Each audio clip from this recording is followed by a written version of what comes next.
Welcome to the Beginner Photography Podcast. Today, we are talking about the perfect senior session. So let's get into it. Welcome to the Beginner Photography Podcast, a weekly podcast for those who believe that moments matter most and that a beautiful photo is more than just a sum of its settings. A show for those who want to do more with the gear they have to take better photos today. And now, your host, Raymond Hatfield. Welcome to this week's episode of the Beginner Photography Podcast. I am Raymond Hatfield, and I'm glad that you are here. We are going to have some fun today. We're going to learn some new things about photography. It's going to be a good time. But before we do, I just want to give a quick shout out to Danny and say thank you for leaving the podcast a 5-star review in iTunes. Danny said, "I highly recommend this podcast to anyone interested in photography. The Facebook group is full of other photographers willing to help and inform, and this podcast is able to provide even experienced photographers with new and helpful information." Danny, thank you so much. I cannot tell you how much it means to me that you are enjoying the podcast and learning so much. So keep it up. And like Danny mentioned, the Facebook group is an incredible community of other photographers in various stages of their journey, but we all believe in being helpful and not being toxic. So if you're not a part, I invite you to join the group. Just search Facebook for Beginner Photography Podcast Group and you'll find it. So Danny, thanks again. All right, this week I chat with senior portrait photographer Hope Taylor, who, if you just take one look at her work, you will be stopped dead in your tracks. The photos are incredible.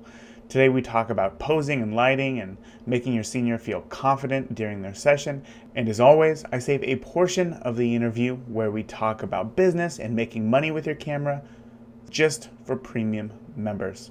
So this week, premium members are going to hear who Hope markets to and deals with communication between the senior and the parent, how to speak to a senior as an ideal client and communicate your value, and the legalities of working and posting photos of teens online, which Hope has a fantastic little blurb there, which has helped build her massive Instagram following, so you don't want to miss that. So if you want to hear all the answers to these questions, you got to become a premium member. So if you want to do so, just head over to beginnerphotographypodcast.com and click the premium membership link up at the top of the page to join today, where you're going to get full access to this interview and past interviews as well with other guests. Okay, so that is it. Let's go ahead and get on into this week's interview right now. Today's guest is Hope Taylor, a senior portrait photographer from Charleston, South Carolina, who has built quite a following with her signature look and client experience. Today, I'm looking forward to talking to Hope about that client experience, posing, and attracting some clients. Hope, thank you so much for coming on the podcast. Thank you so much for having me. That was such a sweet introduction. I'm so excited to chat with you today. It's interesting.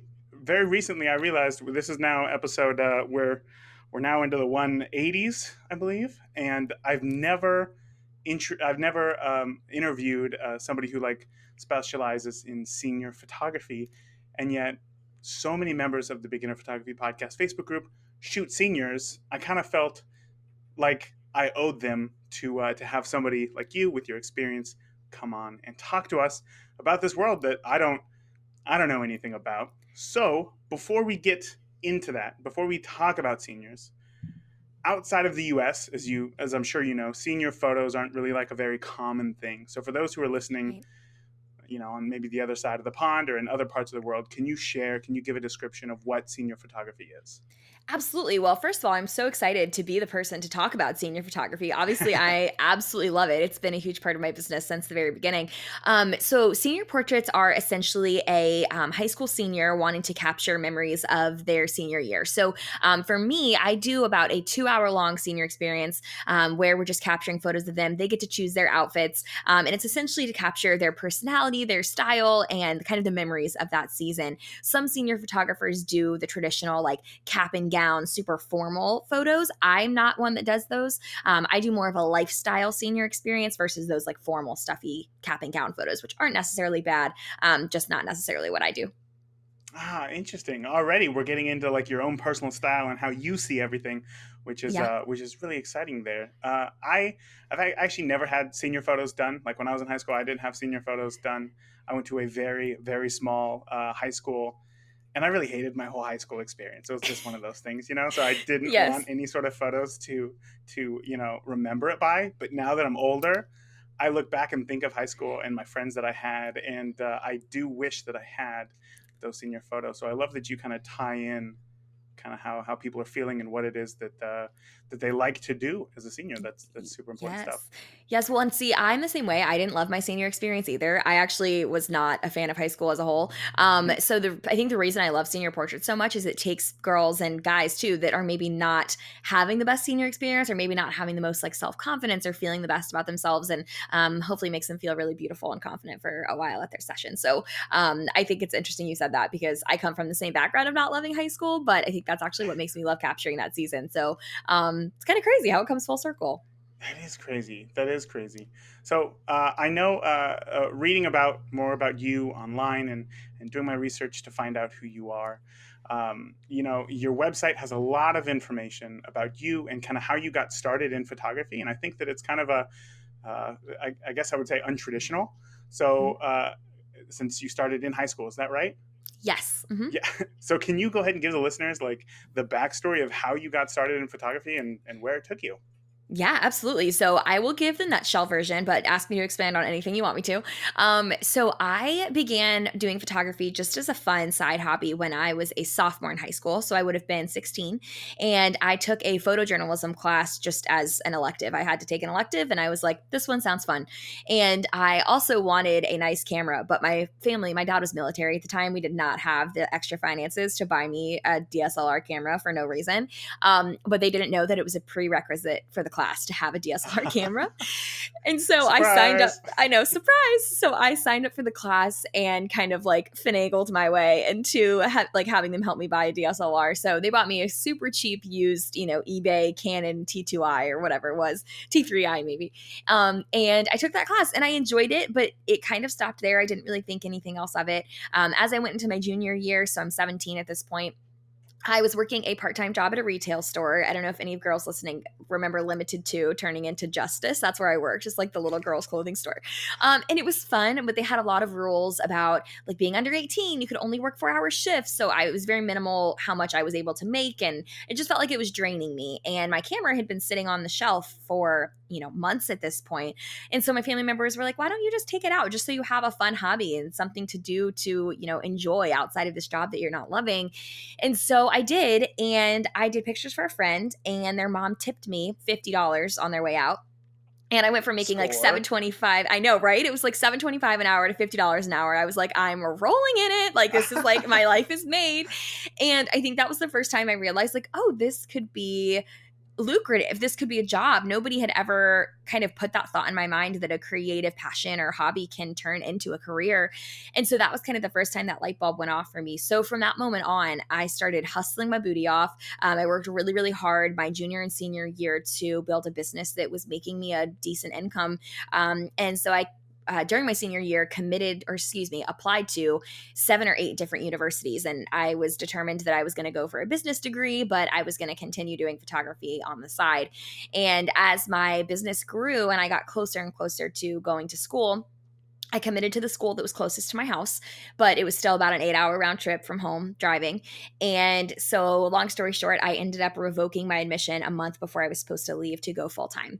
And that was about 5 years ago. So, I'm almost 7 years deep as a full time photographer at this point. Wow, congratulations. That's a big Thank milestone. you. Yeah. Thank you.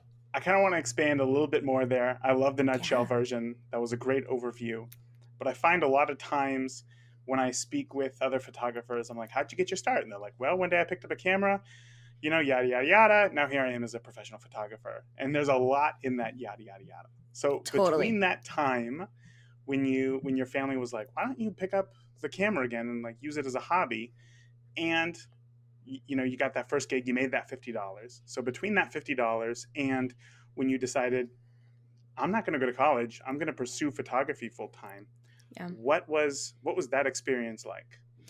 So for me, I actually always knew that I would ideally want to be an entrepreneur. My mom made cakes the whole time I was growing up out of my home, so she kind of ran a bakery, and she kind of showed me just the whole, girl boss type of thing. And I was so inspired by the idea of working for myself. So I always knew in the back of my mind I wanted to do that. I loved business, I loved marketing, but it just didn't click for me that photography could be that outlet until that moment that I mentioned. And so that transition for me was really fun, but it was also really hard from an emotional standpoint. It was really rough in high school for you to be the one person that was like taking the different route or going in an opposite direction of everybody else. And I went to a pretty rough public high school. My class was like 500 people. And it was definitely very much against the grain. Who does this girl think she is? Why does she think that she like can be so different? And so emotionally it was rough. But for me, I just like put my blinders on and was like, this is something I really love. And it honestly never was a thought to me that I would not go to college. That was never something I considered at all. I was actually very adamant that I was going to leave the small town I was in because, again, nobody liked me in my high school. I didn't like my high school experience. I was like, why would I want to stay in this small town that I'm not enjoying? And so throughout this whole process of me applying to colleges while doing my business, my mom would kind of come up to me and say, I hope you know that if you decide you want to stay home and go to community college, we will support that. And we actually got in fights about it because it would be like, Mom, stop telling me that. Like, I'm not staying home. You want me to stay home, but I'm not doing it. Like, stop bringing it up. It's not an option. And we would, I know, right? Like, Mom, let me spread my wings and fly. But the reality was she just realized before I did that might not be the direction my life was going. And so it was a strange season. It was a scary season of just going out on a limb and trusting my gut because I woke up one morning and just decided I don't feel like this is the right path for me. So it was a crazy season of just going against what I thought my entire life was going to look like. Wow. Yeah, that has got to be so much when you're just 18. I remember back to when I was 18 and I was dumb. Like I wasn't a smart, like we're always like tasked to figure out what it is that we want to do with the rest of your life. And I feel like even at, I don't know, 25, I was like, I don't know what I'm doing with my life. You know what I mean? Yeah. Yeah. That's interesting. So when you first started, you obviously took a photojournalism class. What did you think? What would you say was probably what was it that you struggled with most when it came to operating a camera? So honestly, I think for me, it was just understanding how the typical technical pieces all works together. I'm self-taught from a business and marketing perspective. I always say, I feel like I'm naturally talented in business and marketing, but not naturally talented at photography. So the photography side of things was actually the harder part for me. So I think it was just figuring out how all the technical things worked together and following certain set of photojournalistic rules, but then figuring out which ones it was okay to break and which ones it was okay to find a personal style that maybe didn't always meet the rule of thirds or, those technical rules they teach in classes like that. And so I think that was the hardest part for me was wanting to create things, but feeling like I had to meet those rules in order to meet the requirements of the class. And then once I got out of that class, just deciding that I wanted to just go rogue and do whatever I wanted. And I think I still probably now have come full circle and use a lot of those technical rules. But at the time, I just wanted to like break outside of the box my teacher was trying to put me in, I guess. Was there ever a time where you were looking at your photos thinking like, I just am not understanding this? Not that I remember. I think that I always shot on like auto mode, obviously, as you do when you're beginning. And so I think for me, it was just getting frustrated with figuring out how all of the settings work together. The aperture, the shutter speed, ISO, all of those things, figuring out how they worked together to create photos like what I was seeing when I was working on auto. And so I think that was probably the most frustrating part for me. But honestly, the hardest part for me was editing. I struggled so much with getting consistent editing. So I think that was probably the thing that I got the most frustrated with. Oh man, did you have to do much editing in your photojournalism class? I didn't in my class, but once I started working for clients and you don't really know what to expect when you go from working in a photojournalism class to working with people. It's very different.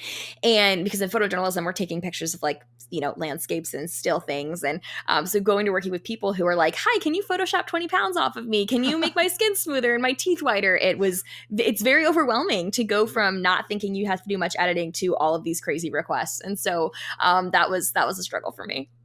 Oh, okay. I love it. Was there any educational, avenue? Did you go on YouTube to try to learn editing? Did you take a class? Was it a course? all of the free resources. I was like, give me all the YouTube, give me all the Google. I didn't attend like a workshop in our industry or anything like that until my senior year. So there was about a year where I was just doing so much research online and getting access to any YouTube videos I could. I feel like podcasts weren't a big thing, 5-6 years ago. And so I didn't know about them. And so I was just all over YouTube watching all of these free tutorials. I had a editing software I think it was called Portrait Pro, where you would upload a picture and it would detect their face and then like smooth their face and brighten their eyes and all of those things. And it was so tedious. I mean, it took me hours and hours and hours to edit just one group of pictures from a shoot. And looking back at that, it's just so funny because now I edit in Lightroom and, comes full circle. It's just been a process. Yeah, in minutes too, right? Like you can do like a whole session in like under an hour. Yeah. Right, exactly. What do you think the key to that is? Do you think it's just more repetition, doing it more? Yeah, I honestly say, like, when people ask me how I got to the point that I've perfected my style, I'm like, this is so cheesy and sounds unhelpful, but it truly is just practice makes perfect. Because when you're out there working in different lighting scenarios with different types of people, with different types of personalities, and then working in Lightroom to perfect that editing style, I truly just think it's repetition and finding, and I still sometimes go into scenarios where I'm like, this lighting is funky and I am not used to it. Like, what do I do here? I actually just moved from Virginia to South Carolina, and the greens in Charleston, South Carolina are so different than back home in Virginia. Really? And so, yes, even editing my work here compared to Virginia is so different. I mean, I think it's just a continual nonstop learning process. Wow, that is so cool. That's so interesting to think about. It's something that I wouldn't have thought about. That's interesting. It is super strange. The greens there in Virginia are just super bright, vibrant, like grassy greens. And then here it's like the Spanish moss, super muted, like filmy green. So it looks like I've changed how I'm editing, but I didn't. It's just different. It's very strange. People think you're a brand new photographer. I know. I'm like, surprise, I shoot film now. Just kidding. So back to senior photography, getting into that as somebody who didn't enjoy their senior experience, why get into senior photography, and what about it is it that you love so much? So I think for me, it was honestly a part of it was just that it was a natural transition. All of my peers were seniors. I was working in a high school, so it was just natural for me to like be like, hey, let's photograph, like let's take pictures for fun with my friends. And that's kind of how I started practicing. And so then when all of my practice images that were in my portfolio were pictures of my peers, it just was a natural transition for seniors to reach out and say, hey, like I saw you did my friend's pictures. Can we work together? And so a piece of it was that. A piece of it was also that I was looking for senior photographers at the time. So I followed a lot of senior photographers in my area and I loved their work. And I was just so inspired by the like photos I was seeing them create. And so I just loved the idea of it. And I loved working with people who were my age, who I could relate and connect to, and take them out of a very stressful season of life and make them just feel really, really beautiful and confident for a few hours. Yeah. So tell me about the delivery then. Like when you deliver those photos, what is there? What am I trying to say here? What you had just said, taking them out of that season of life and the stressful. Is it the delivery that is the payoff for you? Is it the shooting? Is it the experience for them?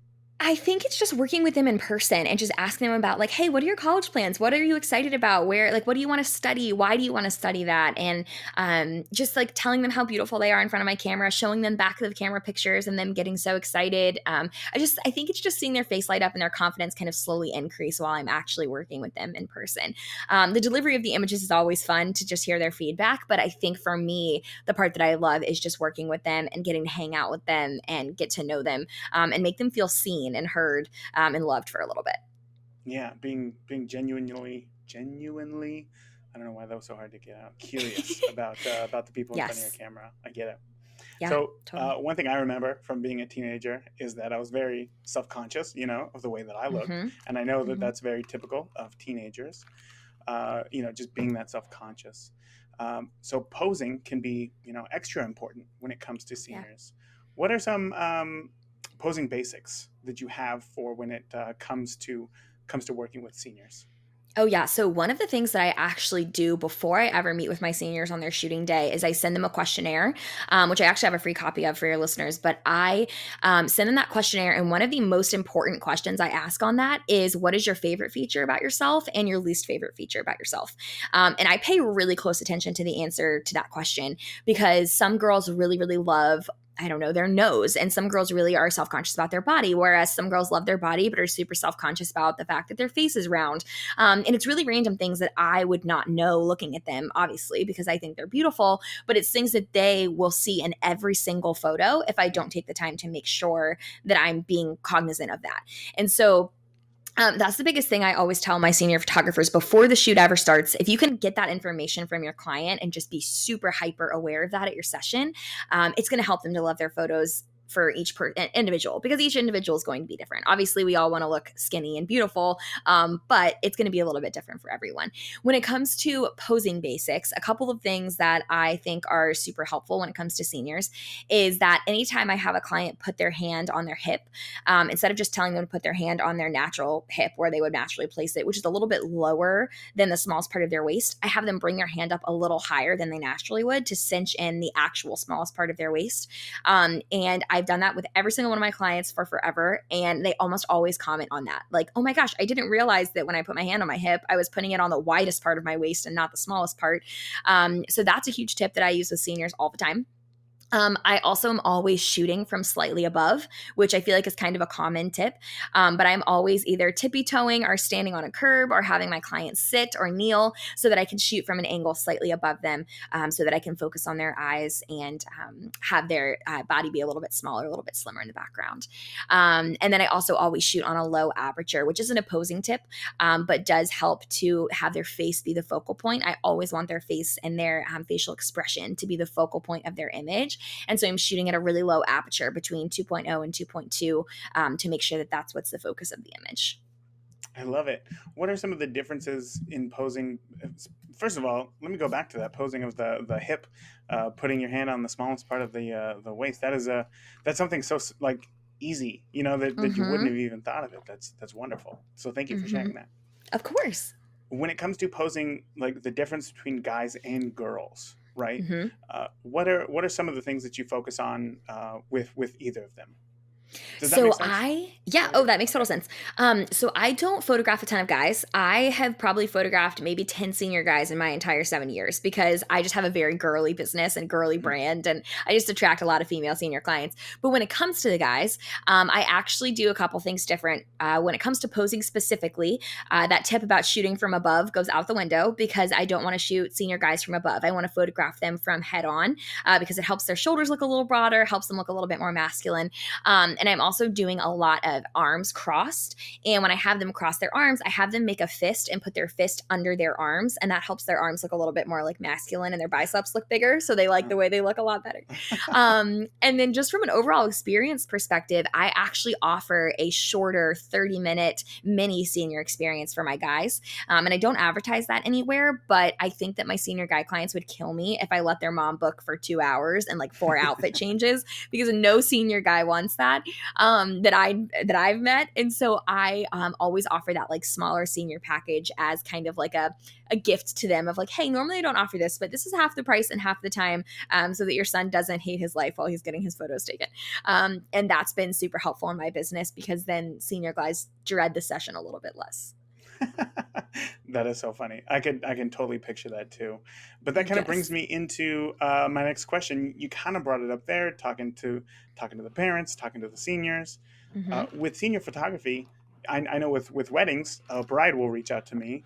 A bride is the person paying. I photograph the bride. I deliver to the bride. With senior photography, who typically contacts you? Is it the senior or is it the parent? You are listening to the free version of the Beginner Photography Podcast, where each week you learn how world-class photographers see and capture the world around them. If you want to hear the extended interview with their best business tips to learn how to make money with your camera, then become a premium member today by heading over to beginnerphotographypodcast.com and click the premium membership button to join now. Oh my gosh, that mind blown right there. I've never heard anybody say it from that perspective.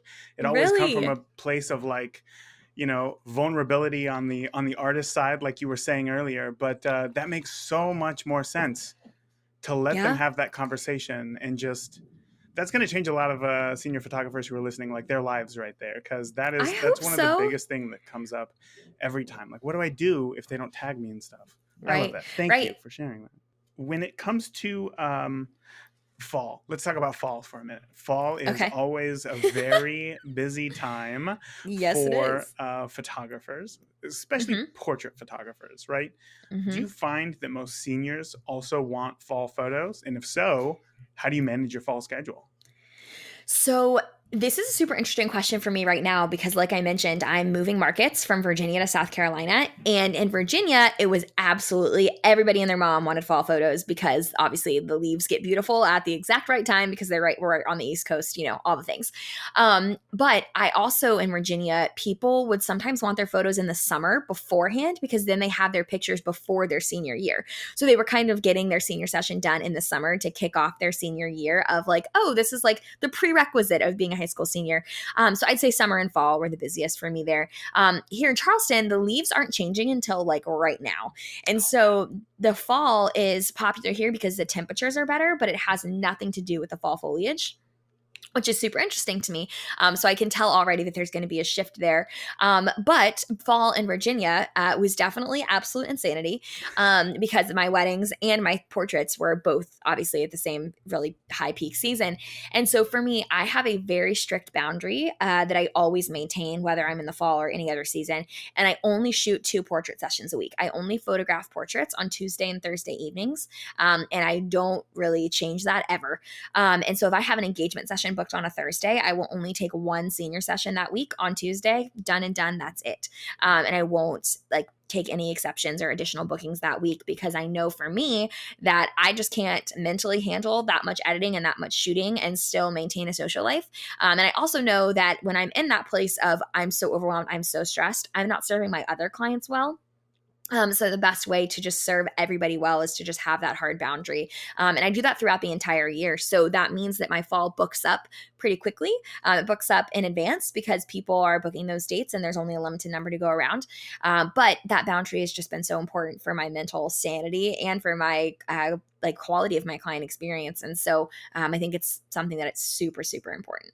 Yeah, that's something that doesn't get talked about a lot. That's really interesting. I know that some listeners right now are thinking to themselves, she has to get a bunch of pushback on this. Do you ever get any pushback on your limited availability? I do. I've had the occasional senior who's like, oh, well, I can only do it on a weekend. And I'm like, well, I'm really sorry, but my weekends are reserved for my wedding clients. Here's a couple of other senior photographers that could work for you. And I think that it's taken me years to get to that place. Obviously, turning away money, turning away clients is not an easy thing to do. But I actually, without going too far into like the mental health, emotional side of things, I got really sick for a year period with autoimmune related issues that were stress induced and stress related. And it gave me a really quick perspective shift on what's really important and what's really valuable. And for me, my mental health and time with my family and having a social life are the most valuable and important things to me. And if that means I lose out on a senior session because I don't want to give up a free Sunday, then I'm completely okay with that. And I think I always will be from here on out. Yeah, you said that it took a few years to kind of get to that point. In the Mm-hmm. beginning, you would just would you just bend backwards to anybody's like requests of availability? Pretty much. I mean, I think at the beginning I was like, I need any and all things that come my way. And the reality of that is that I was 17 or 18 years old. I had no need for money. I wasn't paying any bills. I was living in my parents' house. There was no really need for additional finances. I just was like, give me all the things. Like I can handle all of it and I can do all the things and be all the people. And so I took on all kinds of bookings, even like families and things that I just didn't enjoy photographing for the practice and for the portfolio images and for the money. And it took me a long time. And it probably honestly took me until 2 years ago where I had those health scares to just really sit back and be like, okay, what is that one extra shoot worth to me? Weighing against what my social life with my family and my time off and my mental sanity is worth. And I think that the latter is just always going to win on that one. Yeah, for sure. Yeah. But it's just getting to that point of being confident in your abilities and being okay to just say like, you know what, I'm gonna my personal health is more important than an extra few $100s this week. Interesting. Yeah, well, and even the time off is more important. I think too that raising your prices to a point where you can have that margin, and those 2 shoots a week are going to pay you what maybe 5 shoots would have paid you in the past. Getting to that point of just knowing my time is valuable because that's time away from the people that I love in my own personal life and all of those things. And pricing yourself accordingly to be able to have that margin is also a super important piece of that puzzle. Yeah, yeah, yeah. So let's talk. Let's move on past the shoot. No, you know what? I have one more question about the shoot. Okay. When I knew that I was having you on, I reached out to Carrie, who's in the Beginner Photography Podcast Facebook group, because I know that she shoots seniors, and right now she's feeling that overwhelmed. She said that like Mm-hmm. she is feeling burnt out creatively. But the one question that she actually had a bunch of questions for me, but the one question Love it. right here for you is uh, how did you when she said, do you take photos of whomever the senior comes with, like a parent Mm. or a sibling or a boyfriend or a girlfriend, just to get that one or two photos, and then do you try to sell those photos, or do you just say nope, senior only, gotta back off? Oh, this is such a good question. So I actually have a policy in place for this. So in that senior style guide that I send, and I think on my website too, it also states this, that they can bring one person with them for the last 30 minutes of their session. So if they want their boyfriend to come meet us, or their mom, or their sister, or their best friend, or whoever, they can come meet us for the last 30 minutes, and we'll get some pictures with that person. And I just include those in the gallery. And I have had people that are like, okay, can my one person be like my whole family of five? And I do it. No. Yeah, I know. And sometimes I'm like, actually, no, the answer is no. But I just do it because I view it as that under promise and over deliver concept of Yeah. I'm just going to go above and beyond and do it, even though technically it's not allowed. I'm just going to do it. If they tried to bring like 17 friends, obviously I'd be like, no, absolutely not. But I also try to take the time that if mom brought her to the shoot, even if mom is not photo ready, like hair and makeup outfit wise, I ask her to step in just for a few. And I tell her, I'm not going to post these anywhere. I just think you love them for the memories, because my senior photographer did that with my mom and I. And it's some of my favorite images of my mom and I. So I always try to take the time to just over deliver and take that extra step to be like, hey, just hop in for a few photos. And it literally takes less than a minute to just snap like two or three. Yeah. And I'll put them in the gallery. But if they want to plan to bring somebody, that's something that they tell me on their questionnaire. And we coordinate having them meet us for the last 30 minutes, and they hop in for a few photos at the end. Gotcha. That's such a great mindset. Again, Yeah. just trying to give that best experience possible. Best experience. Right. So as Yeah. as after you've been doing this for a while, you kind of understand that photography is more than just the experience of the shoot itself, but also extends to delivering the photo. So when it comes to delivering Right. your photos, what is your delivery workflow? Do you do anything special, like square crops for Instagram, smaller resolution for social, and then do you just send a Dropbox link, or how do you deliver your photos? So I deliver them in an online gallery. I use a program called CloudSpot. I'm a huge CloudSpot fan. I absolutely love them. And so I upload my images into CloudSpot and deliver them through an online gallery service. So they can download, share, and print all of their files straight from that online gallery. I can set up catalogs on the back end of print and product options that they can shop, as well as prices. And those are self-fulfilled. So I get the income, the extra income, but they're self-fulfilled through whichever printer I choose, which is kind of an awesome way to set that up. Um, and then I don't do anything special as far as cropping or anything goes. The only other special thing that I do is that I have a blog post of their senior images. And I don't have a spokesmodel team this year. Spokesmodels are a whole other topic we can touch on. But when I have spokesmodels, only my spokesmodels get a blog post. That's part of being on a spokesmodel team, is that they get a blog feature of their session. Because I don't have a spokesmodel team this year, I blog everybody's senior session because I'm taking a very limited number. So they get a blog post the same week they get their gallery delivered to them. Okay, so do you do any sort of like watermarking for your photos? I don't. They are paying for that online gallery. It's Mhm. included in their full package. So I don't do any type of watermarking, even on the sneak peeks. I'm a huge believer that if somebody wants to steal my photo, they can easily crop or edit out the logo. So I'd rather people seeing my image get the full effect without my name plastered across it, and get that really beautiful first impression of the image without a watermark on it. Because I just believe that if somebody wants to take it, they could. And I probably putting a logo on there isn't really going to stop them. So that's just my thought process on watermarks. But I don't think there's anything wrong with it. I just don't personally use them.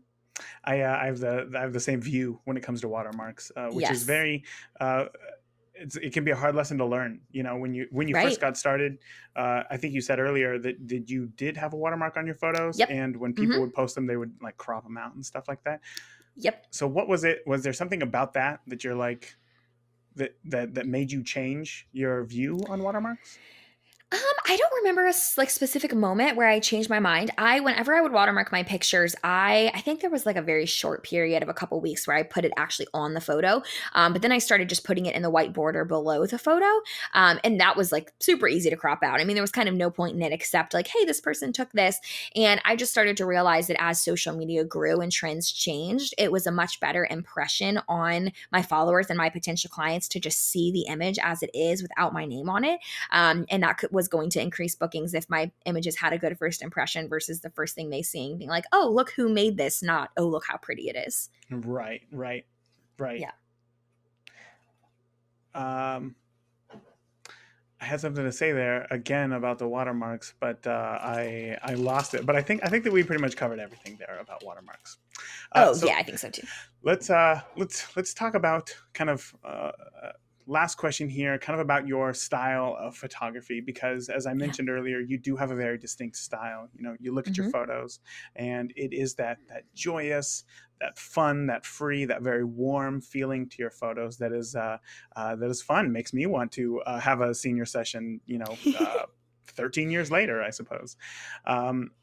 But tell me a little bit about shooting outdoors for you, right? So is shooting outdoors, what is your shooting style like? Is it just you and a camera? Do you bring a flash? Do you bring reflectors? Like, how much is involved in the actual photography? Yeah, well, thank you. First of all, that was a very sweet description of my photos. I do just me and the camera and occasionally a white reflector. Those are the only things I bring with me. And I have a very light camera backpack that I carry that still has my stuff in it. I'm using a white reflector for any shots that are waist up, just to bounce that really clean light back onto my clients. I don't use a gold or silver, just white, because I just want that to fill any harsh shadows on their face, kind of smooth their skin, make their eyes pop. But other than that, it's just me and the camera. And I'm always talking to my clients. They're never in front of my camera for more than 2 seconds where I'm not giving them an instruction or a praise. And so I probably annoy the living crud out of some of them because I'm like, oh my gosh, you're so beautiful, girl. You look so good. Like, oh my goodness. And I never stop talking, but it makes them feel super comfortable and confident. So, but yeah, all I'm bringing with me are my camera, my 50 millimeter 1.4 is my most popular lens I'm using for seniors, and then my white reflector. So as somebody who obviously goes out, who shoots quite a bit of seniors and even educates other photographers on how to shoot seniors, I'd be willing to bet that you have seen a lot of amateur senior photography. I have, yes. What are some of those signs that when you look at a photo, you think to yourself like, no, this is definitely an amateur here. What is that? This is such an interesting question. I'm trying to think. I would just say I can just kind of tell if like focus is a little off, or if the aperture was either like really, really wide or really narrow. It took me a really long time to find that sweet spot of like, oh, her eyes are in focus, but the rest of it looks so creamy. I think that's like almost everybody's goal with senior photos, is to have the really pretty crisp like skin and eyes and really like pretty dreamy background. And it takes a while to find that sweet spot of the aperture number for you. And I think that that's one of the biggest things I can see. And then also just really stiff posing. Like if I can just tell that you weren't really talking to your client and kind of asking them to pose on their own, or like giving really minimal instruction, I can kind of see that come through in a photo just because I have such an involved posing style. So really, really stiff types of poses is another thing I see a lot. I love it. I love it.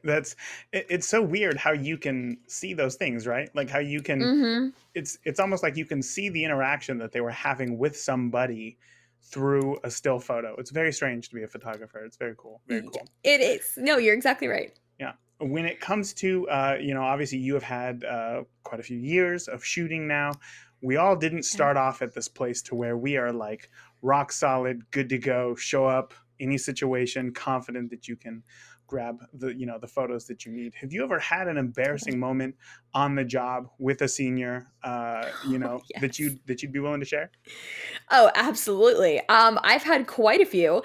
I'm trying to think. The first two that come to mind aren't even really related to delivering photos, but there was one I was shooting in Washington, D.C. for the cherry blossoms, and I was backing up just to get a wider shot and didn't see that there was a construction hole happening behind me. No. And I just fell into the hole in the middle of shooting, like literally waist deep. Like one of my legs went waist deep and the other one just like crumbled beneath me. It was very entertaining. And then What did you do? No, hold on, stop. What did you do? What did you do in that situation? Thankfully, it was somebody that was like a mutual friend / acquaintance. So I was just like, oh, nice, great. So glad that just happened. And I just like jumped up and we laughed it off. But the other one I think of is we were shooting in the river and I was barefoot and I stepped into the water and sliced my foot on a beer can. And the mom like was just super chill and she was like, oh, you're fine. And then I like was like, oh yeah, I'm good. And I just tried to keep going because I'm just like such an anxious person. I was like, I don't want them to stress that like I'm not okay. So I just kept going. And then I mean, my foot was bleeding so bad. Like I was just standing in a puddle of blood within like 30 seconds. And so then I was like, okay, maybe I'm not good. Like I'm just gonna take a second. And I like tried to get a paper towel and like wrap it up. And oh my gosh, it hurt so bad. And I ended up being fine. But it was just this awkward moment of the mom being like, I think you're fine. And I'm like, woman, I'm standing in a pile of blood. Like I don't think I'm fine. So it was hilarious. I look back on it and laugh, but those were the two things that pop into my mind, which doesn't even have anything to do with delivering photos, just me being insane. Yeah, it never does. It never does have anything to do with delivering those photos. Yeah, no, I get that. Oh my gosh, that's so horrible. I'm trying to think what I would do in that. I mean, obviously I probably wouldn't be shooting weddings like in like a little river area, but yeah, if I were to hurt, I guess I've never really hurt myself that caused any sort of like, blood or I know, that was a first for me. Wow. And hopefully the last. I know, right? And I also just remembered I got pulled over between locations at a shoot one time too. My client was following me and I got pulled over for going the wrong way on a runway. That was no. Yeah, that was fun. Oh my gosh, geez. Well, we should have you back so that we can have another episode of just like embarrassing photography mistakes that we've made, and we'll all share some. Oh yeah, I have lots. I'd be a key player in that because I've got many to share. Oh, that is so funny. Well, Hope, I got to say thank you so much for coming on and sharing everything that you did today. I know that there's a lot of people listening who got a ton of value out of this episode and kind of opened up their eyes to this whole crazy world of senior photography. Yes, absolutely. Before I let you go, can you let the listeners know where they can find you online and just follow along with your journey? Absolutely. So Hope Taylor Photography on Instagram is probably the best way to just keep up with my business and my life. I share lots of personal stuff on there too. And then I've mentioned my senior questionnaire a few times in this interview, and I'm actually going to give you guys a free copy. So you have the link to that, I believe, in the show notes below. So you can get access to that if you want a free copy of the exact questions I ask my senior clients before their shoot. And HopeTaylorBlog.com has a ton of other free resources and information and YouTube videos that I offer related to senior photography too. Perfect. Again, Hope, thank you so much. I will, of course, add links in the show notes of anywhere and everywhere to find you. And again, thank you so much. I look forward to keeping up with you, and I hope that we can share more embarrassing stories on Instagram. Absolutely. I love it. Thank you so much for having me. How about that? Man, I have, I don't really photograph seniors. I don't really know a lot of seniors. It's just not my thing. It just doesn't seem my thing. But after hearing Hope talk about it and how she approaches it, I can tell that it's her thing and that she does a great job at it. And that's why, often I talk about playing to your strengths. And if, a lot of people say that there's a lot of money in seniors, but if you don't, feel passionate about that, I don't encourage you to pursue something, that you don't enjoy, that you're not passionate about. But Hope is, and I'm just so excited for her, and I can hear it in her voice. One of my biggest takeaways from this episode was just how much further Hope goes for her clients. As she was saying, seniors are self-conscious about their appearance and really doing everything she can to maximize what the seniors like and minimize what they don't like about themselves. And that just a little something extra that she does on top of worrying about everything else, like lighting and color and technical settings while shooting. So, as I said, you can tell that she's passionate about it, and you can tell that she loves what it is that she does. So Hope, if you are listening, thank you so much for coming on the show and sharing everything that you did. I had a blast chatting with you. We'll have to do it again. All right, that is it for this week's episode of the podcast. Until next week, I want you to go out. I want you to make more. I want you to do more. And I want you to make more with the gear that you got. So until next week, stay safe. Thank you for listening to the Beginner Photography Podcast. If you enjoy the show, consider leaving a review in iTunes. Keep shooting, and we'll see you next week.